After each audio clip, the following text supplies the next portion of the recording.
गोरखपुर, जिस शहर की चमक और धमक सत्ता के गलियारों तक है, उसी शहर गोरखपुर में फाका मस्ती में गुजरा मेरा बचपन। मैं गौरव मिश्रा। स्क्रीन पर तो आप मेरा चेहरा सालों से देख रहे हैं, पर आज जिंदगी के कुछ स्याह कोनों को आपके सामने खोल कर रख देने को जी चाहता है। नई शुरुआत जितनी साफ गोई से हो, उतना ही सफर आसान हो जाता है। जब मैं हाई स्कूल में था, तभी पिता का साया सर से उठ गया, जो हमें सालों तक जिंदगी के धूप छांव का एहसास नहीं होने देता था। और तभी से ही मायूसी के पलों में हार नहीं मानना मेरी फितरत बन गई। अंधेरों के बीच उजालों को तलाशना मेरी आदत बन गई। गोरखपुर के महाराणा प्रताप विश्वविद्यालय में इसलिए दाखिला लिया कि फीस नहीं भरनी पड़ी। पार्ट टाइम में बच्चों को पढ़ाना शुरू कर दिया। कुछ करने का इरादा लिए गोरखपुर से दिल्ली की राह पकड़ ली। डायल 100 की पुलिसिया बाइक पर सवारी करने का रोमांच अपनी जगह था और नेताजी की आलीशान गाड़ियों में एंट्री अपनी जगह थी। गोरखपुर में साइकिल वाले धक्के गाजियाबाद में बसों के हिचकोलों में तब्दील हो गए।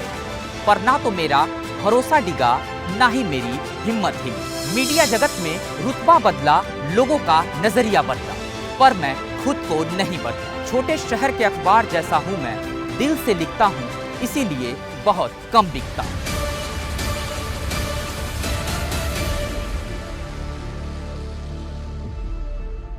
हेलो फ्रेंड्स, न्यूज इंडिया का सोशल मीडिया प्लेटफॉर्म आप देख रहे हैं और आपके साथ मैं हूँ चारुल शर्मा। हम लेकर आए हैं हमारी खास पेशकश, जिसका नाम है हम न्यूज इंडिया के लोग। जी हाँ, हमारी खास पेशकश वाकई खास है इस मायने में क्योंकि टीवी इंडस्ट्री में ऐसा पहली बार हो रहा है कि कैमरे के पीछे काम करने वाले लोगों को भी कैमरे पर लाया जा रहा है। मकसद देखिए बहुत साफ, मकसद है आपसे संवाद करना। वो तमाम लोग जो कैमरे के पीछे मेहनत करते हैं, उन्हें भी आपसे मिलवाना, आपसे रूबरू कराना। पहली बार ऐसा हो रहा है टीवी की इंडस्ट्री में। आज हमारे साथ है गौरव मिश्रा। इनकी क्या ही तारीफ करूं, ग्राउंड रिपोर्टिंग के महारथी कहलाए जाते हैं। ब्रेकिंग न्यूज रिपोर्टर भी यही है। मैं बिल्कुल देर नहीं करूंगी, सीधा आपको गौरव से मिलवाती हूँ। गौरव, सबसे पहले आपसे जानना चाहूंगी, क्या कुछ आपकी पूरे मीडिया का जो करियर रहा है, क्या क्या चीजें रही, कहाँ से शुरुआत हुई, और सबसे खास बात आपके लिए कही जाती है ग्राउंड रिपोर्टिंग के आप महारथी भी हैं और जर्नलिज्म के बिना भी इतने ऊंचे मुकाम तक पहुंचे। देखिए, सबसे अच्छी बात यह है कि जब अगर हम बात करते हैं पत्रकारिता की और खास करके टीवी पत्रकारिता में दो तीन बातें बड़ा स्पष्ट रूप से मैं कहना चाहूंगा। एक, छोटे शहर से अगर आपको शुरुआत करनी है, खास करके वो जगह जिन जगहों पे बहुत ज्यादा चीजों का अभाव रहा हो शुरुआती दिनों में, क्योंकि अक्सर होता था जब मैंने अपने कैरियर की शुरुआत की थी, मुझे लगा कि मुझे पत्रकार बनना चाहिए, कलम का सिपाही बनना चाहिए। तो उस दौरान मेरे सामने भी यही परिस्थितियां थी। एक बेहतर प्लेटफॉर्म को खोजना, कैसे अपने आप को इस इंडस्ट्री में ले करके आना है, बहुत सारे ऐसे सवाल मेरे जहन में भी थे और उसके लिए संघर्ष करना पड़ा। मैंने बहुत ज्यादा संघर्ष पूर्ण जीवन अपना बिताया है यहाँ तक आने के लिए। और आपने कहा जर्नलिज्म की जो बात की, आजकल बहुत ज्यादा लोगों के अंदर है कि लोग मास कम्युनिकेशन करते हैं, बड़े बड़े संस्थानों में जाते हैं। उस समय मेरे सामने भी ऐसी स्थिति थी कि अगर मुझे प्लेटफॉर्म चाहिए होगा तो मुझे भी किसी बड़े संस्थान की तरफ जाना होगा। लेकिन ये उन दिनों की बात है, हमारे शहर में भी चैनल हुआ करते थे, खास करके जो सिटी चैनल होते हैं। तो पत्रकारिता की शुरुआत आप ये कहिए कि मैंने वहीं से शुरू कर दी। हमारा गोरखपुर का अपना चैनल था हम लोगों का, सिटी 1, वहां से मैंने पत्रकारिता की शुरुआत की। और इस पूरे सफर के दौरान सबसे ज्यादा जो चीजें मैंने देखा कि अगर आपको एक प्लेटफॉर्म लेना है तो कहीं ना कहीं से शुरुआत जो है वो करनी पड़ेगी। ज्यादातर लोग ये सोचते हैं कि उनकी लॉन्चिंग ही एकदम ऊपर से हो, लेकिन मेरा ऐसा मानना था कि अगर मेरी लॉन्चिंग नीचे से होगी, यानी कि मैं ग्राउंड से ऊपर जाऊंगा, तो मैं उन गांव के अंदर रह रहे लोगों की समस्याओं से रूबरू हो जाऊंगा। और मेरे अंदर ये चीज आया भी। मैं अपने घर के मसलों को लेकर के अक्सर कोर्ट कचहरी जाया करता था। आप भी अगर देखें, खास करके हम कहते हैं दीवानी और कलेक्ट्री कचहरी जो शहर में होती है, और कचहरी का माहौल ही बिल्कुल वही होता है। गांव के लोग आते हैं झोला ले लेकर के, साइकिल से आते हैं लोग, ऑटो पकड़ के आते हैं लोग।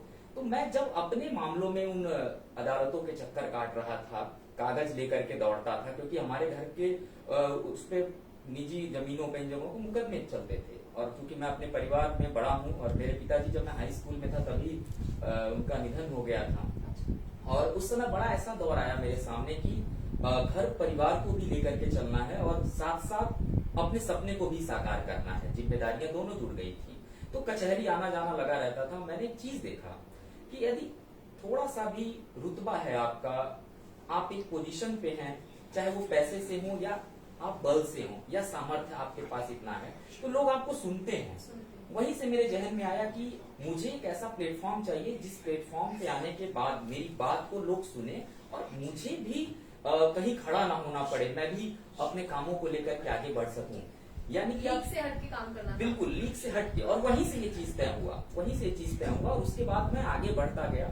और वो जो मैं आपको बताया कि सिटी चैनल में जुड़ने के बाद से पत्रकारिता की शुरुआत की, तो उन दिनों जब हमने इस काम को शुरू किया तो मेरे सामने प्रस्ताव ये आया, आपको जान के अजीब लगेगा कि मैं एक रिपोर्टर हूं और ग्राउंड पे रिपोर्टिंग करता हूं और रिपोर्टर नहीं बनना चाहता था शुरू से, लेकिन मुझे कैमरा थमा दिया गया। मुझे कहा गया कि आपको कैमरा करना है। मैंने कहा ठीक है, क्योंकि मुझे एक मौके की तलाश थी और वो मौका मिला। मैंने कैमरा पकड़ा और कैमरे के साथ ही कैमरे के पीछे आकर के अपनी पत्रकारिता शुरू की। प्रेस क्लब जाते थे हम लोग, बुनियादी मुद्दे प्रेस क्लब पे हम लोग देखते थे, प्रेस कॉन्फ्रेंस होती थी, उन्हें मैं कवर करता था। उस समय हैंडीकैम चलते थे, उसके बाद उनको कवर करना, चैनल पे लाना और चलाना। धीरे धीरे जो अंदर का पत्रकार था मेरे, वो ये कहने लगा कि अंदर इसके अगर मैं आ गया हूं तो मुझे कैमरे के सामने आना चाहिए। और एक मौका मिला मुझे कि मैं रिपोर्टिंग को शुरू करूं और मैंने रिपोर्टिंग भी शुरू की। और गोरखपुर शहर के अंदर जब मैंने रिपोर्टिंग शुरू की तो आप ये कहिए कि वहां के जो लोकल मुद्दे रहे हों, खास करके उन लोगों के मुद्दे जिन पर किसी का ध्यान नहीं जाता। आपको पता है कि आज हम नेशनल मीडिया में हैं और हम अक्सर नेशनल मीडिया में रहते हैं और किसी जिले की अगर छोटी खबर आती है तो न्यूज रूम के अंदर एक माहौल क्या होता है, नहीं उसे अभी रोक दो। मुझे लगा ऐसी खबरें दम तोड़ती हैं। मैंने इन खबरों पे काम करना शुरू किया। एक गांव का किसान है, उस किसान की जमीन पर अगर किसी दबंग ने कब्जा किया है तो हो सकता है कि हमारे लिए नेशनल इशू नहीं, हो सकता है कि हम उस खबर को नहीं दिखाएंगे, लेकिन उस परिवार के लिए एक ऐसा विषय वो बन जाता है कि या तो कई मामलों में आपने देखा होगा, आप भी जब न्यूज रीड करती हैं, लोगों को बताती हैं, किसान ने आत्महत्या कर लिया। देखिए, किसानों के आत्महत्या करने की एक वजह नहीं होती है सूखा पड़ने से किसान आत्महत्या नहीं करता है, बल्कि उसको प्रताड़ित भी लोग करते हैं। मैंने ऐसे मुद्दों को पकड़ा कि गांव का कोई किसान है, उसकी जमीनों को लोगों ने कब्जा किया, उनकी मदद की। इसके अलावा लोकल स्तर पे चल रहे भ्रष्टाचार होते हैं, चाहे वो आप सड़कों को जो हमारे सड़कें बनाना, बहुत ऐसे बुनियादी मुद्दे। मैंने अपनी पत्रकारिता में इन बुनियादी मुद्दों का बहुत ख्याल रखा और इन्हीं बुनियादी मुद्दों को जब मैंने शहर के अंदर करना शुरू किया तो शहर के आला अधिकारी जो होते हैं उनको लगा कि इसकी खबर पे कुछ करना चाहिए। तो ऐसी बहुत सी खबरें हुई। और ये आपका मकसद भी था, आपने जिक्र पहले जैसे अभी किया कि मैं चाहता था कि एक ऐसा काम हो कि लोग मेरी आवाज सुने जी। और वो मुकाम आपको शहर में आकर मिला। अच्छा, अभी आपने जिक्र किया कि जिस वक्त आपको कैमरा दे दिया गया, वरना आप रिपोर्टर चाहते थे, कैमरा थमा दिया गया। आपके बारे में एक चीज और फेमस है कि आप साइकिल वाले रिपोर्टर हुआ करते थे, वो भी आज के दौर में जब लोग बाइक से, गाड़ी से जल्दी पहुंचना चाहते हैं किसी भी जगह पे, उस दौर में आपने साइकिल से पत्रकारिता की है। देखिए, बिल्कुल साइकिल से पत्रकारिता की जो शुरुआत थी वो हो ही चुकी थी। आरंभिक दिनों में जब मैं पढ़ाई कर रहा था गोरखपुर के महाराणा प्रताप विद्यालय में, एमपी इंटर कॉलेज उसे कहते हैं, तो यहीं से ये पत्रकारिता का जो कहते हैं कीड़ा, ये दिमाग में आया। और साइकिल की जो सवारी थी वो अपने आप में उस समय मैं याद करता हूँ बहुत मजेदार थी। वो इसलिए भी, हमारे जो ऑफिस था वो हमारा बिल्कुल सिटी में ऑफिस हुआ करता था, ये जो हमारा लोकल चैनल था जहाँ पे से मैं खबरें करता था। और उस एरिया से प्रेस क्लब की जो दूरी थी 3 किलोमीटर हुआ करती थी और पूरे शहर में खबर को मैं कहूँ नापने के लिए 5 से 6 किलोमीटर साइकिल चलानी पड़ती थी, कभी कभी 10-12 किलोमीटर भी चला लेते थे।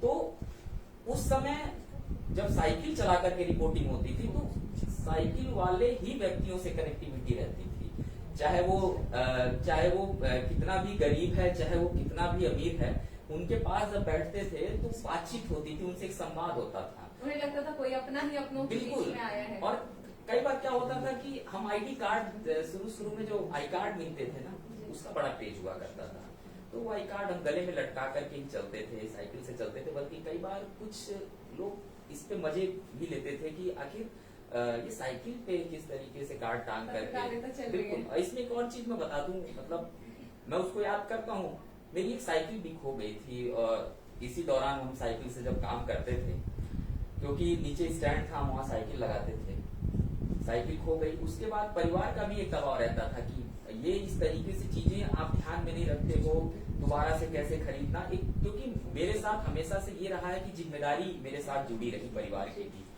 मैंने साइकिल को 3 फ्लोर तक, हमारा ऑफिस था, मैं सीढ़ियों से 3 फ्लोर तक साइकिल लेके जाता था। अच्छा, बस इसलिए जाता था कि वो चोरी ना हो जाए। और वो उस दिन से मैंने सीखा।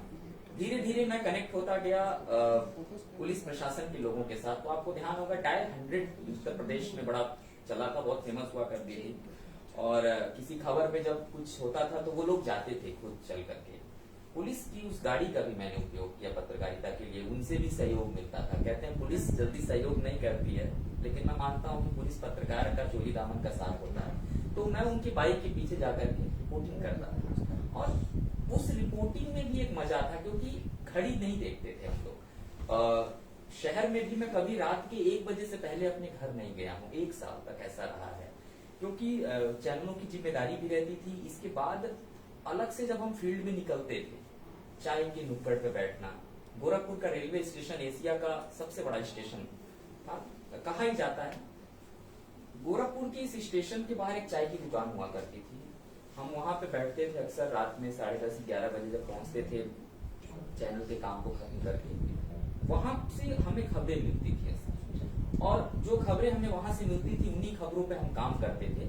यही वजह रही कि मुझे जमीनी हकीकत बहुत ज्यादा पता चली, बुनियादी मुद्दों की बहुत ज्यादा जानकारी हुई और उन्हीं मुद्दों को लेकर के मैं उस शहर से दिल्ली की तरफ निकल आया। गौरव, 2 चीजें आपने बताई, एक तो साइकिल वाला रिपोर्टर और आपके बारे में ये ब्रेकिंग न्यूज वाला रिपोर्टर की बात भी फेमस है। अब दोनों को बैलेंस कैसे किया? ब्रेकिंग न्यूज यानी सबसे पहले, और साइकिल की स्पीड बाइक और कार से तो कम ही होती है। अब दोनों चीजों को बैलेंस कैसे किया फिर गौरव मिश्रा ने? देखिए, ये होता क्या था कि कोई भी खबर आती है तो या तो किसी पत्रकार के पास आएगी या पुलिस के पास आएगी, और इन दोनों के पास भी नहीं आएगी तो जहां चाय पीते हैं बैठ करके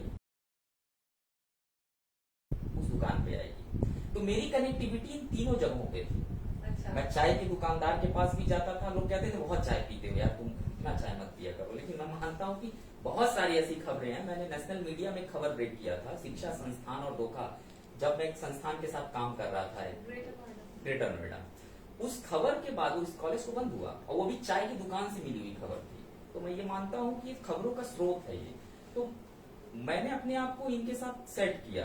आधे जर्नलिस्ट तो चाय वाले भी हो जाते हैं। बिल्कुल। तो मैंने इनको अपने साथ सेट किया, इनसे मुझे खबरें मिलने लगी और जब खबरें मिलने लगी तो उन खबरों को लोगों के बीच में ले जाना बड़ा आसान हो गया। आज हम जिस तरीके से जिस प्लेटफॉर्म पे बात कर रहे हैं, हमारा भी बड़ा आसान मोटिव है, मतलब हम सभी को लेकर के चलना चाहते हैं। आपने शुरुआत में ही कहा कि हम कैमरे के पीछे के लोगों को भी कैमरे पे मौका दें। सबसे अहम चीज है कि टीवी इंडस्ट्री में ऐसा पहली बार हो रहा है कि कोई ऐसी सीरीज है, कोई ऐसा शो है, एक ऐसा प्रोग्राम है जो कैमरे के पीछे जो लोग काम कर रहे हैं उन्हें हम कैमरे पर ला रहे थे। कोई गौरव जरूरी भी है, ऐसा नहीं है कि हम एंकर्स तैयार होकर बैठ जाएं और खबरें बता दें, लेकिन जो कैमरे के पीछे हैं, मेहनत करते हैं, गौरव जैसे भाग दौड़ करते हैं, रिपोर्टिंग करते हैं, खबरें लाते हैं, स्क्रिप्ट राइटर है, स्क्रिप्ट लिख रहा है, क्रिएटिव डायरेक्टर है, ग्राफिक्स वाले हैं, हमारी स्वीटी है ग्राफिक्स बनाती है, यानी बहुत सारे लोग हैं जिनकी मेहनत होती है। हमारे कैमरामैन जो पीछे से लुक्स दे रहे हैं कि मेरे को भी थोड़ा थैंक यू दे दो।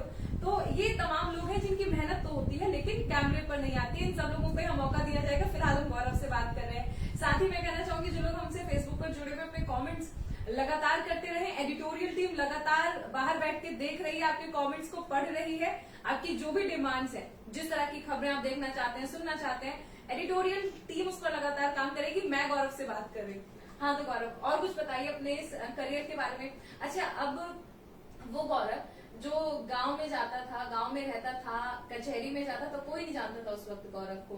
गौरव सोचता था कैसे यार मैं एक ऐसा लिंक बनाऊं कि लोग मेरी बात सुने, मुझे जाने, मुझे किसी से कहने की जरूरत ना पड़े। अब गौरव जब अपने गांव जाता होगा, अपने शहर जाता होगा तो होता होगा आज तो मिश्रा जी आए हैं गाँव में, मिश्रा जी की तो चलती होगी। अब कैसा लगता है पहले वाले गौरव में और अब वाले गौरव में जो डिफरेंस है उसके बाद? देखिए, मैंने ये माना है शुरू से भी कभी अपने अंदर बदलाव नहीं करना चाहिए। और आज भी मैं जब अपने घर जाता हूँ तो नहीं, हम नहीं बदल रहे, लेकिन लोगों हाँ। के लिए तो बदल जाते हैं ना। अब तो बिल्कुल। पहले गौरव साथ का था, अब तो मैं बड़े लोगों लोग से आए कहता हैं। हूँ, मैं यही चीज लोगों से कहता हूँ। कई बार कहते हैं अरे तुम फोन नहीं उठाते, बदल गए हो। ऐसा कुछ नहीं है, बदले ही नहीं है हम तो मैं भी अब मैं वही बता रहा हूँ कि मैं जब भी घर मुझसे कोई जाता हूँ पूछता है बदल कर, मैं कहती हूँ हाँ बाल थोड़े बड़े हो गए, वेट लूज किया है।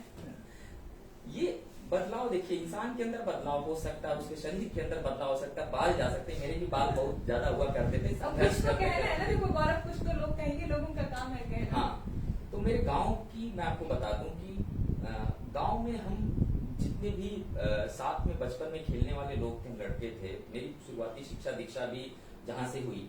जी। तो इस डिजिटल जमाने में मैं धन्यवाद देना चाहूंगा इस डिजिटलीकरण का कि हम सब लोग मिल गए। खो गए थे हम सभी लोग, लेकिन एक प्लेटफॉर्म पे मिल गए। तो जब भी हम गांव जाते हैं ना, तो एक मैसेज करता हूं मैं कि मैं आ रहा हूं गोरखपुर।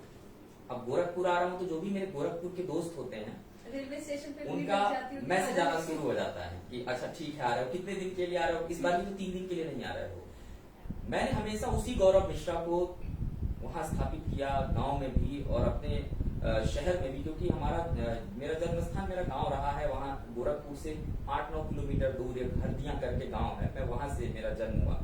लेकिन शहर में आकर बसने के बाद भी हमने अपने आप को ग्रामीण, हल्दिया का नाम इतना लेट लिया है ना तुमने। गांव वाले तुम्हें जब वापस गांव जाएंगे ना, इस बात का अलग से जवाब लिया जाएगा। देखिए वो गांव तो मेरी पहचान, मेरा गांव ही मेरा बहुत जो देर से पहचान बताया है। ये पहचान तुमने। तो जब गांव जाना होता है, मैं आपको वही बता रहा हूँ, हमारे यहाँ सबसे ज्यादा पूर्वांचल में अगर आपको ध्यान हो तो होली का जो त्योहार होता है, गांव के लोग गा बजा के, फगुआ जिसे कहते हैं, बड़े धूमधाम के साथ मनाते हैं। मैं जब से टीवी मीडिया में आया हूँ, आज 10 साल हो गए मुझे टीवी मीडिया में, लेकिन इन 10 सालों में जब मौका मिला है, मैं होली और दिवाली ही गोरखपुर गया। ओकेजनली कभी मैं गोरखपुर नहीं जा पाया। और इस बात का मेरे परिवार वाले भी मुझे कई बार तंज कसने, कई बार गुस्से में आते हैं। बड़े लोग। मैं बिल्कुल अपने आप को टाइम नहीं दे पाता हूँ। और मैं जिस संस्थान के साथ था, मैंने भारत के सभी क्षेत्रों में जाकर के काम किया, ग्राउंड रिपोर्टिंग की, लेकिन होली और दिवाली में मैं अपने आप को नहीं रोक पाता हूँ। मैं जरूर जाता हूँ, और जब गांव जाता हूँ वही प्यार और वही स्नेह लोगों का मुझे अपने गांव के लोगों के साथ भी मिलता है। हमारे गांव में आम के पेड़ के नीचे ही सारे फैसले लिए जाते हैं। आज भी बैठते हैं हम लोग, और आज भी हम लोग सारी प्लानिंग कर लेते हैं कि होली में फलाना दिन ये होगा, उसके बाद हम लोग ये करेंगे, उसके बाद सारे फैसले गांव के अंदर होते हैं। और हमारे गांव के अंदर आज भी आपसी लड़ाई है ही नहीं किसी प्रकार की। मैं आज जिस जगह पहुंचा हूँ, इसमें मेरे गांव के लोगों का भी बहुत बड़ा योगदान है, क्योंकि तुम तो आते ही वहां से हो जहाँ से मुख्यमंत्री है हमारे, वहाँ तो हो ही नहीं सकता कुछ। तो ये चीजें शुरू से रही हैं। और आपने मुख्यमंत्री जी की बात की, तो मुख्यमंत्री जी के साथ भी जब वो हमारे यहाँ सांसद रहे हैं, हमारे योगी आदित्यनाथ जी, तो उनका भी काम करने का तरीका मैंने बड़े नजदीक से देखा है। आज स्क्रीन पे उन्हें लोग बड़ा सख्त रूप से देखते हैं, उनकी चीजें लोग समझते हैं, लेकिन उनका निर्णय भी मैंने बड़े नजदीक से देखा है। कई दफा तो हम लोग साथ वाहनों में गए हैं ठंड में कंबल बांटने के लिए। मैंने फुटेज बनाए हैं, उनको दिखाए हैं, और उसके बाद वो समाचार चैनलों पे चले हैं। तो एक नाता रहा है, अपने वहाँ के सांसद थे, और शहर के साथ जो पूरा जुड़ाव रहा है, चाहे वो मैं अपनी साइकिल की सवारी की बात करूं, पुलिस या बाइक की बात करूं, या फिर उस लोकल संस्थानों की बात करूं जहां से मैंने अपनी पत्रकारिता की शुरुआत की थी। मैं सभी को एक बात बता दूं कि इंसान के जीवन में संघर्ष जरूर आता है, लेकिन संघर्ष के बाद निखरने के लिए भी इंसान के जीवन में समय आता है। और ये लोग गलत कहते हैं कि उनका समय नहीं आया, उन्हें मौके नहीं मिले। देखिए, मौके घर पे बुला करके, घंटी बजा करके नहीं आते हैं। वो एक अखबार की तरह है, रोज आएंगे। तय आपको करना है कि छपना है या नहीं छपना है, छोड़ना है तो छोड़ देना है। मेरे सामने भी ऐसी बहुत चैलेंजेस आए, खबर पढ़ना है। बिल्कुल ऐसे मौके मेरे सामने भी आए कि अब दिल्ली से पलायन कर लेना चाहिए था, चले जाना चाहिए था, गाजियाबाद में नहीं आना चाहिए था। लेकिन मुझे ये लगता रहा कि ये जो फील्ड है ना, ये समय मांगती है आपको मांझने के लिए, आपको निखरने के लिए। उसके बाद आपको एक प्लेटफॉर्म मिलता है। मैं ये मानता हूँ कि आज भी मैं कुछ नहीं हूँ, बहुत कुछ अभी करना है, क्योंकि इस फील्ड के अंदर हम उनकी आवाज बनने की कोशिश करेंगे। गांव वाले लोग, बड़े लोग कहते हैं ऐसे मत कहो कि कुछ नहीं हो। नहीं, जिनको कोई सुनता नहीं है। जी। आपको भी लगता होगा कई दफा ऐसा होता है कि कुछ खबर आई और उसको लोग नहीं चाहते हैं। हम इस प्लेटफॉर्म पे उनकी आवाज बनेंगे, क्योंकि हमने नाम ही नहीं दिया कि हम न्यूज इंडिया के लोग। हम मतलब सभी लोग आ गए। मैं ये कहूंगा कि हम मतलब सिर्फ मेरे न्यूज रूम के लोग नहीं, आप लोग जो सुन रहे हो हमें, जो हमें शेयर कर रहे हो, कमेंट कर रहे हो, वो आप लोग भी उसमें शामिल हैं। आप लोग क्या चाहते हैं वही हम लेकर के आएंगे, क्योंकि हम मानते हैं कि पत्रकारिता तभी सार्थक है जब अंतिम व्यक्ति तक उनकी समस्याओं को हम वाकई में लाके दिखाएं, उनकी समस्याओं को हल करें। और हमने कल भी जिक्र किया था कि आपकी तालियां और आपकी गालियां हम दोनों खाने के लिए तैयार हैं। दोनों का तहे दिल से स्वागत है। क्यों गौरव? बिल्कुल बिल्कुल। ये होता है कि जब हम किसी प्लेटफॉर्म पे होते हैं, तालियों के लिए सब लोग आते हैं, हम गालियों के लिए भी तैयार हैं। इस मामले में आप हमारी तारीफ कर सकते हैं। देखिए, आजकल ये होता है कि हम कुछ अच्छा करें तो तालियां बजती हैं, लेकिन उस अच्छे में भी कुछ लोग कुछ बुरा खोजते हैं। मैं और आप बात कर रहे हैं और हम न्यूज इंडिया के लोग बात कर रहे हैं, तो उसमें हो सकता है कि किसी को विरोधाभास हो, किसी को कुछ अपनी बात कहनी हो तो वो लिख सकता है। लेकिन मेरा मानना है कि वो भी हमारे लिए उपयुक्त है। हमारी जो निंदा करता है वो भी हमारे लिए उपयुक्त है, और हमारी जो बड़ाई करता है वो भी हमारे लिए उपयुक्त है, क्योंकि दोनों का जब हमें फीडबैक मिलेगा हम और बेहतर करेंगे, हमारे अंदर और ऊर्जा आएगी। मैं ये मानता हूँ।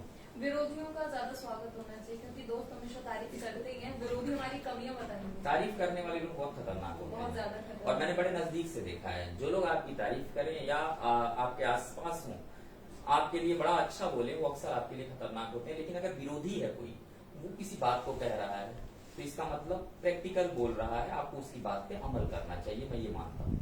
अच्छा, लीग से हटकर स्टोरी जो आप करते हैं, मतलब मैंने सुना कि भेड़ चाल में तो आप यकीन नहीं करते। दुनिया इधर जा रही होगी, गौरव मिश्रा उधर जा रही होगी, तो ये उधर जाने का राज क्या होता है? और उधर जाके आपको कौन सी स्टोरी से समझ आ जाती है कि दुनिया इधर भाग रही होती है, खबर ये है, लेकिन गौरव को समझ आता है कि खबर ये है, और फिर दुनिया उधर भागती है। तो ये लीग से हटकी कहानी जो आप ढूंढते हैं, ये कहाँ से इसकी शुरुआत होती है? देखिए, एक बार मैं एक स्टोरी कवर करने गया था। मैं उसमें किसी के नाम का जिक्र नहीं करूंगा और न ही किसी के संस्थान का। वो स्टोरी ऐसी थी, एक गली के अंदर एक महिला की मौत हो गई थी, और उस महिला की मौत पर पूरी मीडिया जो थी हमारी, उसके घर के बाहर कैमरे लगा के रखी थी, और लगातार उसकी बच्ची से इंटरव्यू ले रहे थे लोग, जो छोटी बच्ची थी, कि कैसे मारा, कब मारा, तुम थी कि नहीं थी। उससे ही क्वेश्चंस कर रहे हैं जो जिसके घर में उसके माँ का पार्थिव शरीर पड़ा हुआ था। मैं ये आपको 7-8 साल पहले का वाक्य बता रहा हूँ। तो मैं जब उस जगह पे पहुंचा, उस स्पॉट पे पहुंचा, तो पहुंचते ही मैंने कुछ नहीं देखा। मैं उस गली के अंदर गया, और उस गली के अंदर एक दुकान थी, और उस दुकान पे बहुत देर से जो महिला खुद की जिसकी दुकान थी वो रो रही थी, भावुक थी, सामान भी बेचती थी वो। तो मैं उसी के पास गया, मैंने पूछा क्या हुआ है यहाँ पे, क्या मसला हुआ है। तो उसने जवाब दिया अपने तरीके से कि रंजिश थी, जो था मार दिया गया। मैंने सिर्फ और सिर्फ उस महिला की बात को सुना, और उस महिला की बात में मुझे उस पूरी घटना का उत्तर मिला, जबकि वो दुकान उसके घर के सामने भी नहीं थी। वो मुश्किल से 1 किलोमीटर के दायरे में दुकान थी, लेकिन भावुकता उस महिला के चेहरे पे थी। कई बार क्या होता है, भेड़ चाल आपने कहा ना, आज क्या है कि भेड़ चाल की परिभाषा यही हो गई है कि एक जगह पर अगर कोई पहुंच जाता है, कोई भी संस्थान का कैमरा, वहां सारे कैमरे जाते हैं। मैं वहां पे नहीं गया, मैं चाह सकता था, मैं भी उस बच्ची का इंटरव्यू करता, क्योंकि मुझे भी फोन आ रहा है कि स्टोरी भेजो, स्टोरी भेजो। लेकिन मैंने उस जगह पर जाकर के उस दुकानदार जो महिला थी, उसके भावुकता की वजह से मैं वहां खींचा चला गया। जब मैं वहां गया तो मुझे असली खबर पता चली कि दरअसल वास्तविकता उस खबर की ये थी, और उस महिला ने मुझे पूरा बताया। हम इस प्लेटफॉर्म पर उस पूरी खबर की चर्चा नहीं कर सकते हैं, क्योंकि हमारी अपनी भी कुछ मर्यादाएं हैं उसमें, लेकिन उस बात ने हिला के रख दिया था मुझे। वो 12-14 साल की बच्ची थी, उसके बारे में मुझे बताया गया। मैंने उस खबर को ब्रेक किया, उस महिला को। बाद में दिल्ली पुलिस ने उस महिला का बयान लिया, और उसमें जो आरोपी थे, 6 आरोपियों को गिरफ्तार किया गया। और इस पूरी घटना के बाद से मैंने सोचा कि किसी भी खबर पे अगर आप जाओ तो ये सोच के मत जाओ कि फलाने आपसे बहुत सीनियर हैं या आपसे बहुत बड़े हैं, उस खबर को कर रहे हैं तो सही कर रहे होंगे। नहीं, आप तय करो कि आप कहां से शुरू करोगे। तब से मैंने अपनी लाइन बदल दी। मैंने हमेशा वो खबरें की हैं जहां कोई ना जाता हो। मैं हमेशा उस जगह पे गया हूं जहां लाख खतरे रहे हों, और सच्चाई वहीं से सामने आती है। हमारे देश के अंदर क्या चल रहा है, हमारे देश के गांव जो हैं वहीं से खबरें निकलती हैं। हमारे देश के उन्हीं हिस्सों से हम उन आवाजों को लोगों के बीच में लाएंगे, इस प्लेटफॉर्म पे भी, जहां कोई पहुंचता नहीं है, जहां लोग जाने में हिचकिचाते हैं। मेरा मानना यह है कि हम न्यूज इंडिया के लोग उन जगहों पर जाएंगे, उन विषयों को सुनेंगे, उन समस्याओं को सुनेंगे और उनको लोगों के सामने लाएंगे। क्योंकि लीक से हट के काम करना ही मतलब काम करने का ही मजा है लीक से अलग हट करके। और मुझे लगता है कि तब से उस घटना के बाद से और आज तक मेरे अंदर ये परिवर्तन लगातार रहा है कि मैं उन खबरों पे बहुत कम दिखता हूँ जो बहुत ट्रेंडिंग में रहती हूँ। मैं उन्हीं खबरों को लेकर के आता हूँ जिन्हें ट्रेंड में मैं लाके खड़ा करता हूँ। हालांकि ऑन स्क्रीन जा रहा है पर कोई नहीं, तुम्हारे सोर्सेज हमेशा चाय वाले ही होते हैं क्या, दुकान वाले? तुमने 3 खबरों का जिक्र किया, तीनों में चाय वाले और दुकान वाले तुम्हारे सोर्स थे। देखिए, जो लोग मुझे जानते हैं सही मेरे बात, बहुत अच्छे दोस्त आधे हैं। जर्नलिस्ट चाय वाले ही होते हैं। देखिए, जो लोग मुझे जानते हैं मेरे बहुत अच्छे दोस्त हैं, उन्हें पता है मैं चाय का बहुत शौकीन हूँ और मैं अपने आप को चाय से दूर रख ही नहीं सकता हूँ। मैं आउटडोर भी जाता हूँ अगर और किसी जगह रुका हूँ तो मैं ये डेस्टिनेशन पता करता हूँ कि आसपास में चाय कौन बढ़िया बनाता है। होटल की चाय तो मजा ही नहीं देती है, चाहे आप 20 कप पी जाइए। तो इस चाय जो है ना एक सोर्स है मीडिया का, बहुत लोगों से आप पूछोगे चाय मीडिया का सोर्स है। और हम फील्ड के लोग तो अक्सर इन्हीं सोर्सेस के पास बैठते हैं और यही बताते हैं कि थोड़ी देर पहले फलाने मंत्री जी आने वाले हैं। अंदर नहीं पता चलता है क्योंकि अंदर तो प्रोटोकॉल होता है, कौन जाएगा अंदर वो बता देता है कि 2 लोग आए थे, बहुत डांट सुन के गए हैं, फलाने चाय वाली स्टोरी में तुमसे बाद में भी पूछूंगी। लास्ट में मुझे एक बात बताओ कि अब जब, क्योंकि एक छोटे से गांव से सफर शुरू हो चुका है, देश की राजधानी में तुम पहुंच चुके हो, लास्ट में बस एक संदेश दो हमारे वो तमाम लोग जिन्हें तुमसे उम्मीद है। तुमने अपने गांव का जिक्र किया, गोरखपुर का जिक्र किया, उनके लिए छोटा सा संदेश। देखिए, छोटा सा संदेश यही है कि अब तक गौरव मिश्रा जो करता आया है, जो जिम्मेदारियां गौरव मिश्रा के पास थी वो बदली नहीं है, बल्कि जिम्मेदारियां और बढ़ गई हैं और हम न्यूज इंडिया के लोग उन्हीं जिम्मेदारियों को लेकर आगे बढ़ेंगे। और जाते जाते एक लाइन मैं जरूर कहूंगा, छोटे शहर के अखबार जैसा हूं मैं, दिल से लिखता हूं इसीलिए कम लिखता हूं। बहुत शानदार लगा। चलिए, तो न्यूज इंडिया के सोशल प्लेटफॉर्म पर फिलहाल इतना ही। आप हमारे साथ बने रहिए, कमेंट्स करते रहिए, जो भी आपकी डिमांड्स हैं, जो भी आपको चाहिए न्यूज में वो हमें कमेंट करके जरूर बताइएगा। तालियां और गालियां दोनों का स्वागत है। फिलहाल इतना ही, बाय बाय।